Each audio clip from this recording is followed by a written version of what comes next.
I remember it like it was yesterday. I was Tasha, just a girl working for her dad's company, starting from the bottom and making my way up. My life was pretty straightforward. Work, family, and the occasional night out with friends. That's until I bumped into Alex at that little downtown cafe. It was a busy Tuesday, and I had just finished a long day at the office dealing with numbers and endless financial reports.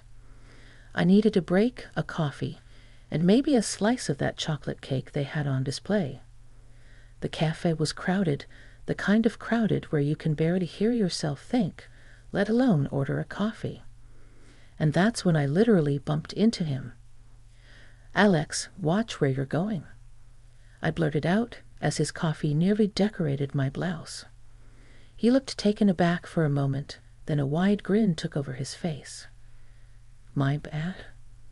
I was just trying to navigate through this chaos. Let me buy you a coffee to make up for it." I was ready to say no. I mean, who was this guy, right? But something about his cheerful attitude despite the near disaster made me pause. Sure, why not? "But I'm picking the cake," I shot back, not wanting to seem too easy. As we waited for our order, I took him in.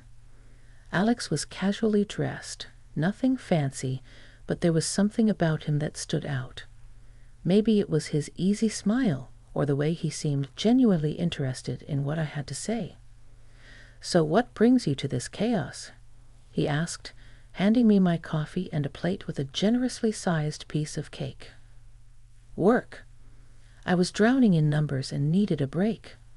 "What's your excuse?" I replied, taking a cautious sip of the hot beverage. "Same, except my chaos involves teaching kids how to not burn down the school in science class." He chuckled. We found a table in the corner, away from the worst of the crowd. As we talked, I learned that Alex was a high school science teacher, loved bad puns, and had an affinity for old movies. He was easy to talk to, and before I knew it, I was laughing more than I had in weeks. The conversation flowed from work to hobbies to dreams, and I found myself opening up about my aspirations, my family, and even the struggles of climbing up the corporate ladder in my father's company. "You're tough, I'll give you that. Starting from the bottom in your dad's company, that's brave," he said, his tone a mix of admiration and surprise. "It's not about bravery. It's about proving to myself and to him that I can make it on my own without any shortcuts," I responded, feeling a bit defensive. "Hey, I get it. And for what it's worth, I think it's pretty damn cool," he reassured me, his gaze sincere. The evening flew by, and before we knew it, the cafe was closing. We exchanged numbers, and as I walked home, I couldn't help but smile. In the days that followed, Alex and I couldn't get enough of each other. We texted nonstop, met up for more coffee dates, movies, and even a couple of hikes. The guy had a way of making even the mundane seem exciting. Our conversations got deeper, our laughs louder, and before I knew it, I was falling for him. Hard. It wasn't long before we decided we didn't want to be apart. A year flew by in a blur of love, challenges, and adventures. Then one evening, over a home-cooked dinner in his apartment, Alex got down on one knee. It wasn't fancy, but it was perfect. "Marry me, Tasha. Let's navigate through life's chaos together." Without hesitation, I said yes. We got married in a small ceremony surrounded by those who mattered most. Life with Alex started off more amazing than I could have dreamed. But then the demands from his family began to creep in, turning our bliss into something less comfortable. One evening, we were having dinner with Alex's mom, Carol, a lady who had a way of wrapping her demands in velvet, making them sound almost reasonable if you weren't paying attention. "So, Tasha," Carol started, her voice smooth as she passed me the mashed potatoes, "I've been thinking. If Alex worked at your dad's company, and maybe if his sister joined too, it could be beneficial for everyone, right?" I could feel the weight of her gaze heavy with expectations. Alex, meanwhile, seemed to shrink a bit in his chair. Carol, it's not that simple.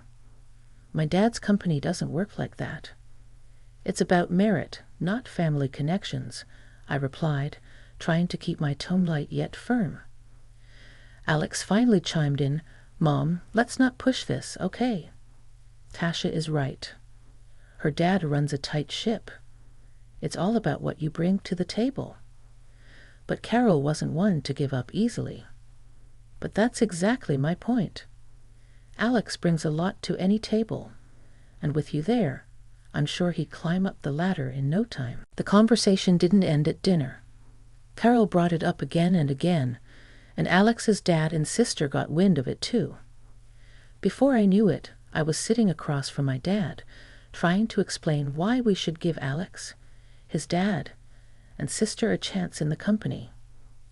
Dad, I know how we operate, based on merit and hard work, but could we at least give them a shot? Alex really wants to prove himself, and his family could use the opportunity. I ventured, feeling a knot form in my stomach. My dad looked at me, his expression unreadable at first, then softened. Tasha, I trust your judgment, but if they're coming in, they're starting from the bottom, same as everyone else. And there won't be any special treatment. If they're up for that, then we'll give it a try. I was relieved, but also a bit apprehensive. I knew this was going to be a tough sell to Carol and the rest.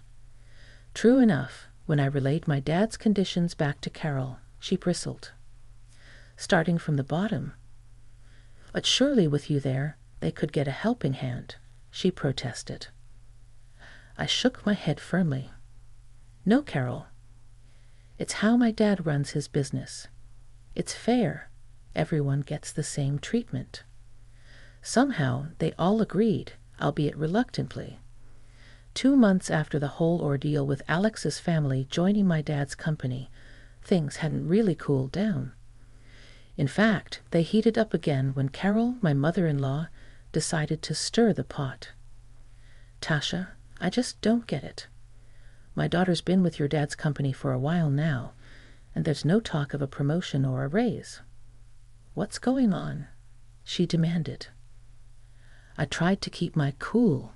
Really, I did. Carol, you know the company policy. It's all about performance, and honestly, she's not exactly putting in the effort. Leaving early, making careless mistakes. It's just not how we do things. Carol huffed, clearly not satisfied with my answer. That's just your excuse. You could help if you wanted to, but you don't. You're not looking out for us. It felt like a slap in the face, considering all the strings I'd been trying to pull to keep the peace. And then there was Alex. Whenever we were alone, he was all understanding, nodding along to everything I said. But the moment Carol was in the picture, it was like he switched sides faster than a politician in a scandal. And sure enough, that same evening, Alex came to me, all riled up after a chat with his mom. Tasha, this isn't right. I'm working hard, and so is my sister. Why are we still at the bottom? You need to talk to your dad. We deserve better pay. I looked at him, disbelief washing over me. Alex, come on. You know the situation at work. You're not exactly outperforming anyone.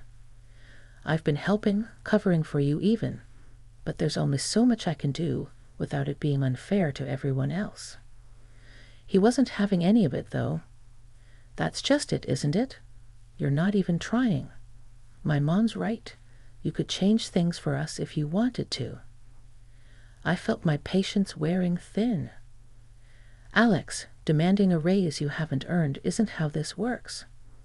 It's about fairness, about doing your part, and right now, you're not living up to that. Life as I knew it came crashing down one ordinary Wednesday afternoon. The call came in just as I was wrapping up at work, a number I didn't recognize flashing on my phone screen. I'd almost didn't answer, but something nudged me to pick up. Is this Tasha? A voice asked, formal and unfamiliar. "Yes, speaking. Who's this?" I replied, a knot forming in my stomach. "I'm afraid I have some bad news," the voice continued, and just like that, my world stopped spinning. The details that followed blurred into a haze of disbelief. There had been a train accident, and my parents were on that train. They didn't make it. I stood there, phone still in hand, long after the call ended, unable to move, to think, to feel. It was Alex who found me, who took the phone from my hand and wrapped me in his arms as the dam inside me broke. "We need to get you home." "Come on," he murmured, but his voice seemed miles away. Home. The concept felt so foreign now. What was home without the people who made it so? The days that followed were a blur: funerals, lawyers, sympathetic looks from people who murmured their condolences without really meeting my eyes. And through it all, Alex's family hovered like vultures, their presence more oppressive than comforting. It was during one of those hazy afternoons when Carol decided to bring up the subject I was least prepared to discuss, the inheritance. "Tasha, dear, now that this unfortunate business is settled, we need to talk about what comes next. Your parents' assets, the company. It's a lot for you to handle alone," she said, her tone a grotesque mix of sympathy and greed. I stared at her incredulous. "Carol, my parents just died. Can we not do this right now?" But she was relentless. "I know, dear, and I'm just looking out for you. And let's be honest, for Alex too. This affects all of us now." Alex said nothing, his eyes fixed on the floor. That silence, that failure to stand up for me, cut deeper than any of Carol's words. It all came to a head a few days later when the entire family was over at our place. Carol, Alex, his father, his sister. They all acted like they owned the place, discussing plans for the house, the company, as if my parents' lives were nothing more than assets to be divided. "Tasha, we were thinking," Carol began, her voice echoing in the living room. "It makes sense for us to move in here. It's what your parents would have wanted, for us to take care of you." "Take care of me?" I repeated, my voice rising, or take over everything they worked their lives for. Alex finally spoke up, but not in my defense. "Tasha, it's practical. We're family now. We should stick together." "Family?" I shot back, my patience finally snapping. Family doesn't swoop in at the first sign of inheritance like it's some free-for-all. My parents aren't even cold in their graves, and here you are planning your new lives in their home. The argument escalated, words thrown like daggers, each one exposing the rifts that had been forming for months. In the end, I stood alone in the living room, my stance clear. "I want everyone out," I said, my voice steady despite the chaos raging inside me. "Out of this house, out of my life. I need space to grieve, to figure out what comes next, and I can't do that with you all circling like sharks." The fallout was immediate. Alex and his family left, but not without parting shots that stung with accusations of ingratitude and selfishness. My parents' funeral turned into a spectacle I was wholly unprepared for. Alex, along with his dad and sister, followed me to my parents' home. It was supposed to be a quiet moment, maybe a chance for them to offer some genuine support. Instead, it turned into something else entirely. As soon as we walked through the door, Alex started playing tour guide in my childhood home, pointing out all the luxurious details and furnishings as if he was showcasing a mansion on one of those reality TV shows. His enthusiasm was misplaced, to say the least, but what came next was downright appalling. Upstairs, his sister, practically bouncing with excitement, declared she had found her new room, the one with the expansive bathroom my parents had renovated just last year. But the real shock came when Alex opened the door to my parents' bedroom. Carol actually clapped her hands, her eyes wide with what I can only describe as greedy delight. "Oh, I've always dreamed of having a bedroom like this," she exclaimed. "It's decided, then. This is where we'll stay." I was stunned into silence for a moment, watching them act as if they had just won the lottery, rather than standing in the home of two people who tragically passed away. My shock turned to outrage, and I couldn't hold back any longer. "Why are you acting like you own the place?" I demanded, my voice echoing off the walls louder than I intended. "This is my parents' house, not a free hotel for you to pick rooms." Alex tried to smooth things over with that tone of his, the one he uses when he thinks he can make everything sound reasonable. "Babe, think about it. It makes sense for everyone. We'll be safer and more comfortable together. It's what's best economically, too." His words felt like a slap. Safer? Comfortable? My parents haven't even been gone a month, and you're already planning to move your family into their home. "I won't have it," I declared. "This is too much." He had the gall to look hurt, as if I was being unreasonable. "Now that your parents are gone, it's only right you take care of mine," he said, as if it was the most natural thing in the world. I couldn't believe what I was hearing. The arrogance, the entitlement. It was as if losing my parents meant I'd inherited a new set of dependents overnight. "That's it. I want to talk. Everyone downstairs now," I said, my voice firm, commanding. The look on their faces told me they weren't used to being spoken to like that, at least not by me. But I'd had enough. It was time to set some boundaries, make it clear that their expectations were not only unrealistic, but completely out of line. As I watched them all gather in the living room, Carol leading the charge with a gleam in her eye, I felt like I was in some twisted reality show. "Now that we're all here, let's talk about the future," she began, her tone dripping with a mix of glee and greed that made my skin crawl. "With your father's company and all this," she gestured broadly at the house, "belonging to us, we're set.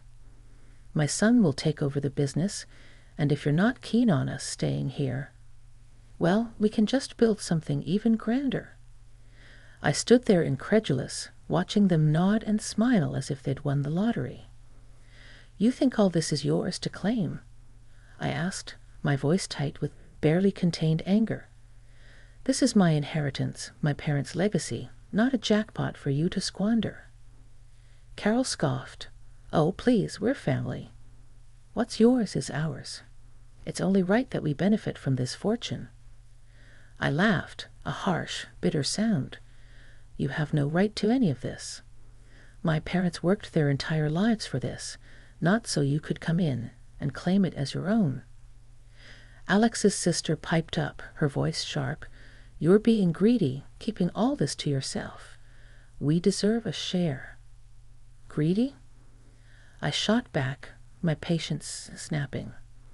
"I'm greedy because I don't want to hand over my inheritance to people who only see dollar signs where they should see grief and loss." The room erupted into a cacophony of accusations and denials, their entitlement clashing with my disbelief. I had heard enough. "I want you all out," I said firmly, my voice rising above the noise. "Out of this house, out of my life. You've shown your true colors, and I want no part of it." Carol's face turned a deep red, her anger palpable. "You'll regret this, young lady. You're nothing without us." Alex, who had been silent up till now, finally spoke, his voice cold. "Tasha, you're making a mistake. This isn't how you treat family." "Family?" I repeated, my heart aching at the betrayal. "No, this is how I protect myself from vultures disguised as family." With that, they stormed out, hurling insults and warnings as they went. Alex paused at the door, his parting words a knife to my heart. "You'll regret this, Tasha." "I won't forget it." The door slammed shut, leaving me alone in the deafening silence of the house. I sank to the floor, the weight of the confrontation, of the loss, of the betrayal pressing down on me. But amidst the turmoil, a spark of resolve flickered to life. I had drawn a line, a boundary, to protect not just my inheritance, but my dignity and my right to grief. The next morning felt surreal, as if the world had shifted on its axis. I headed to work, the drive automatic, my thoughts a jumbled mess. Arriving at the office, I half expected, half hoped to see Alex, his dad and sister there, perhaps ready to bury the hatchet and move forward.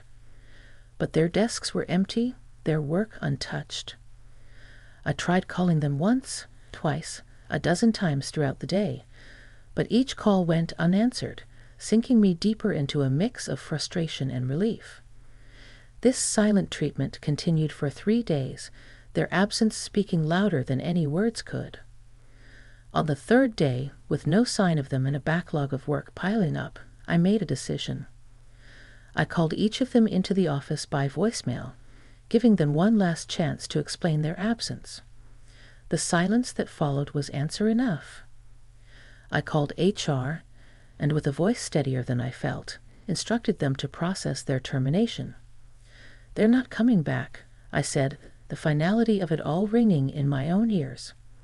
Firing them was not a decision taken lightly, but in that moment it felt like the only choice. There was no room for half measures, not anymore. Their betrayal, Alex especially, had cut too deep, leaving a chasm between us that could not be bridged by mere apologies or promises of change.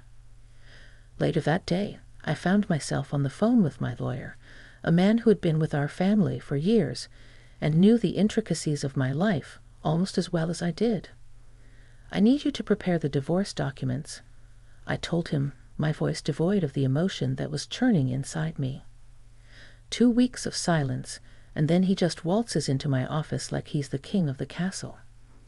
There he was, Alex, all sun-kissed and smug, acting as if he hadn't just vanished off the face of the earth. He didn't waste a second before laying it on thick. "I decided to forgive you," he announced, making himself comfortable in my dad's chair, feet rudely slapped onto the table. "Now about that money for a new house for my folks and sister." I stared at him, disbelief and anger swirling in a silent storm. "Forgive me? And where exactly have you been on vacation with my family?" he said, puffing up his chest. As the director, I don't owe explanations to a mere accountant. That's when it hit me. He really believed he could dictate the terms here. I kept my voice level, my calm a stark contrast to the storm brewing inside. "You were fired, Alex. And as for being the director, that's over. The divorce papers are filed. You have no claim here. Not to the company, not to any property." The color drained from his face, his arrogance replaced by shock, then fear. "You can't do that. I have rights. I'll get my share." I couldn't help but laugh, a sound bitter and tinged with disbelief. "In our state, your rights don't include my inheritance. You get nothing." He stood, a mix of anger and desperation in his eyes, reaching out for me. "Tasha, please." I stepped back, putting distance between us. "No, Alex. It's done. We're done. Leave." As he stumbled out, I could feel a weight lifting off my shoulders. Even as my phone started to ring, Carol's voice was as pleasant as nails on a chalkboard. "You ungrateful girl. How dare you treat us this way?" I listened, her words washing over me without leaving a mark. "Don't call me again, Carol. It's over. Goodbye." Hanging up, I sat back in my chair, the silence of the office wrapping around me like a blanket. It was over, really over. I felt a mix of relief, sadness, and most surprisingly, freedom. Freedom from their expectations, their greed, and their manipulation. After the ink dried on those divorce papers, it felt like I could finally breathe again. I was out from under the weight of Alex and his family's expectations, free to focus on the company and on rebuilding my life in a way that would have made my dad proud. Taking over as director wasn't just a title change. It was stepping into a legacy my dad left behind, and I poured everything I had into it. This past year, we saw profits spike by 8%, a record that felt like a nod from my dad wherever he was, telling me I was on the right track. Then one afternoon, amidst all this progress and personal growth, Carol called. Her voice, once so sure and demanding, was tinged with desperation. "We need your help," she started, spilling out a tale of reckless spending, loans, and luxury they couldn't afford, all because they believed they'd have a slice of my inheritance to bail them out. "Carol, let me get this straight," I said, my voice calm. "You lived beyond your means, ignoring the fact that I told you clearly that you had no claim to my parents' estate. And now you want me to clean up your mess." She tried to butter me up, saying how family should stick together, how I was their only hope, but her words fell on deaf ears. "I'm not your safety net," I told her firmly. "You, Alex, and your daughter made your choices. You chose to ignore my boundaries, to disrespect my parents' memory, and to chase after a lifestyle you hadn't earned." The silence on the other end was palpable.